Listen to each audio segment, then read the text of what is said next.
Hey, I'm Brian from Tellers Tech, and this is the first episode of Ship It Weekly. A quick rundown of what this show is supposed to be. Most weeks, this is going to be a short practical recap of what happened in the DevOps, SRE, and platform engineering world. Stuff like big cloud changes, notable incident write ups, useful new tools, and the occasional culture or burnout topic. Think a couple of main stories, a quick tools and releases segment, and maybe one human thing at the end. This first episode is going to be a little different. The last stretch has had a few really big outages from providers we all depend on. Cloudflare had a global issue that broke a bunch of sites. AWS us-east-1 had a long regional incident, and GitHub had a major hiccup where core Git operations stopped working. So instead of a grab bag of topics, this one is more of a focused special on those outages and what they say about how we design our own systems. Going forward, the default will be more typical news rundown, but I'll probably come back to this kind of themed episode whenever something big like this happens again. All the links and source material will be in the show notes if you want the full timelines and technical details. All right, let's start with Cloudflare. On November 18th, Cloudflare had a bad morning and took a decent chunk of the internet with it. If you were online, you probably saw it in one form or another. Lots of sites and apps that sit behind Cloudflare started returning Cloudflare error pages instead of real responses. Big names, smaller sites, random government and financial pages, all showing variations of "we can't reach the origin" or "something went wrong." Cloudflare has since shared enough detail to understand the shape of it. The issue started with the configuration file they generate to manage threat traffic. That file grew much larger than they expected, and that pushed part of their internal traffic management software into a failure mode. Once that system went sideways, they couldn't reliably process requests for a lot of customers until they got it back under control. They were pretty clear there's no sign this was an external attack. This was normal, complex system at scale behavior, config and software interacting in a way that wasn't caught ahead of time. From our side, the interesting part isn't Cloudflare is unreliable because everybody at that scale has incidents. The part that matters is how many of us quietly treat our CDN and WAF layer as if it can't fail. If all of your HTTP traffic goes through one provider and you have no way around them, then your uptime is effectively pinned to their uptime. A couple of questions this should raise for your own setup.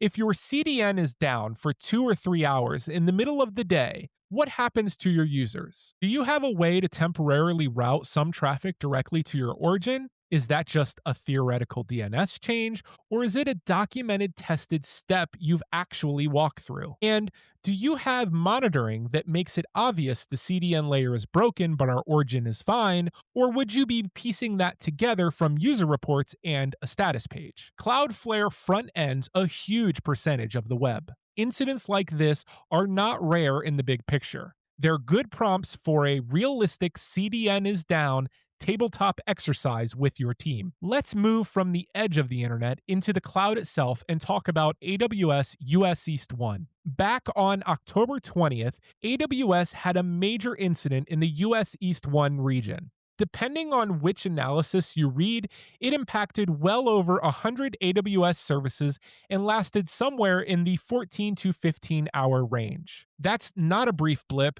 that's most of the workday. A lot of well-known companies reported knock-on effects, slow or failing requests, backends timing out, and internal tools misbehaving. If you look at AWS's own summaries and third-party breakdowns, you see a combination of issues inside key subsystems. Services that monitor and manage other services had problems. There were DNS resolution issues inside the region, and the control plane APIs people depend on to manage resources were degraded or error-prone for long stretches. The important bit for us is how that intersects with the way people talk about high availability and disaster recovery. A lot of teams quite honestly stop at, we're spread across multiple availability zones in US East 1, so we're good. That helps if a single data center has a power problem or a localized failure. It does very little for you when the whole region is unhealthy in ways that touch both data plane and control plane.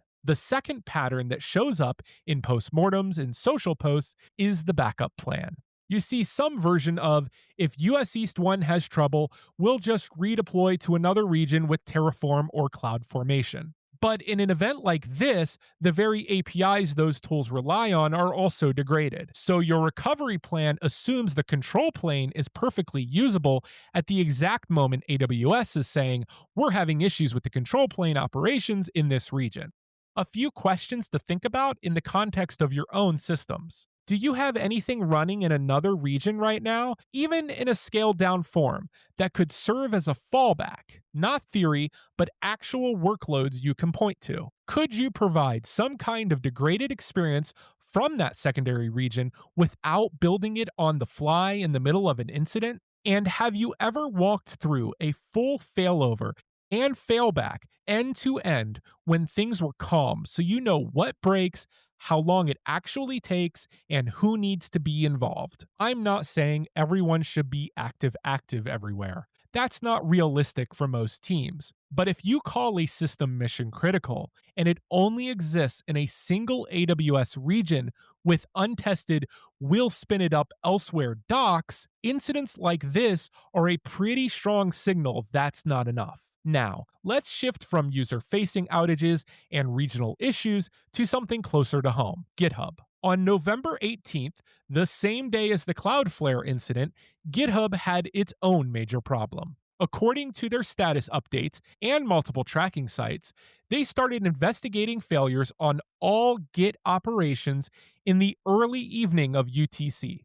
That meant push, pull, clone over both HTTP and SSH were failing or timing out. A bit later, they also called out degraded availability for Codespaces. It took roughly an hour before they reported recovery. From a development and operations perspective, that touches a lot of things at once. CI systems that do a fresh clone from GitHub every run will fail. GitOps tools like Argo CD or Flux that continuously sync from GitHub will stop updating.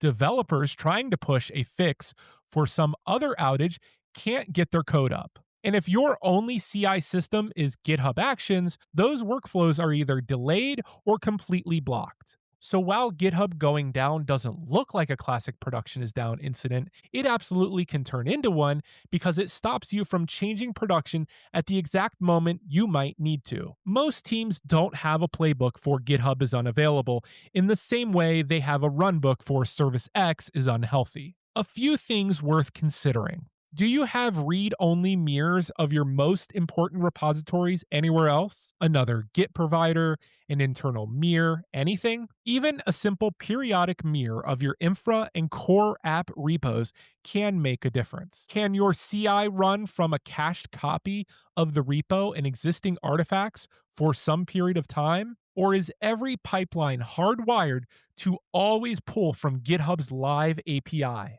And if GitHub Actions is your only pipeline engine, do you have any backup, even if it's slower and more manual, or is the default, we simply wait? None of this has to be perfect, but your critical repos and pipelines deserve to be treated as part of your reliability story the same way your databases and load balancers are. Now that we've looked at Cloudflare at the edge, AWS in the region, and GitHub in the development loop, let's zoom out and talk about the pattern. All three of these incidents point at the same basic reality. We are heavily dependent on a small set of external providers that we treat like background infrastructure. The CDN or WAF in front of us, the primary cloud region we run in, and the platform that hosts our code and pipelines. When they have issues, they expose assumptions in our designs and in our runbooks. The root causes are also pretty typical for large, complex systems. A configuration file grows larger than expected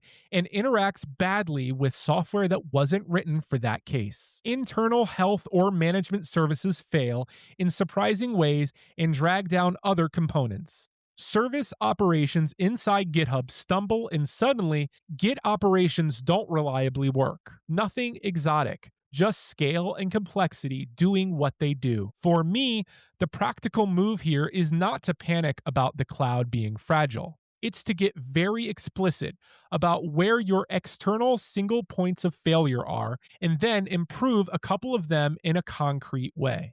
For each major provider you depend on, ask two questions. If this provider is impaired for a few hours in the middle of the day, what exactly breaks for our users and what breaks for our ability to respond? And what is the specific set of steps we would take with the tooling and people we have right now? Then pick one of those areas and move it a step forward. That might be putting a minimal but real footprint in a second AWS region for your most critical services and exercising it on a schedule. Documenting and testing a simple path to temporarily bypass the CDN for some subset of traffic if the edge is misbehaving. Or mirroring your key repos and adjusting CI so you're not entirely dependent on a single Git provider for every build and deployment. You don't need a perfect answer for every scenario, but these kinds of outages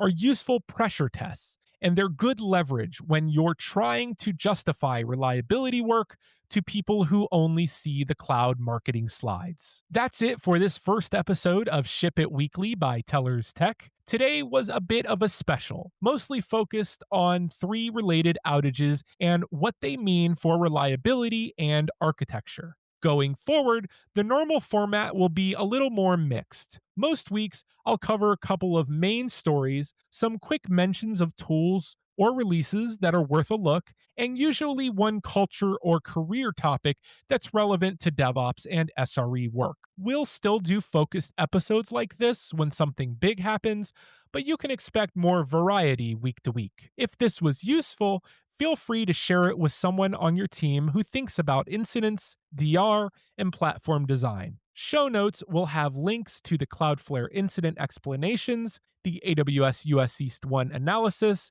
and the GitHub outage history so you can dig into the details if you want. I'm Brian, thanks for listening, and I'll see you in the next one.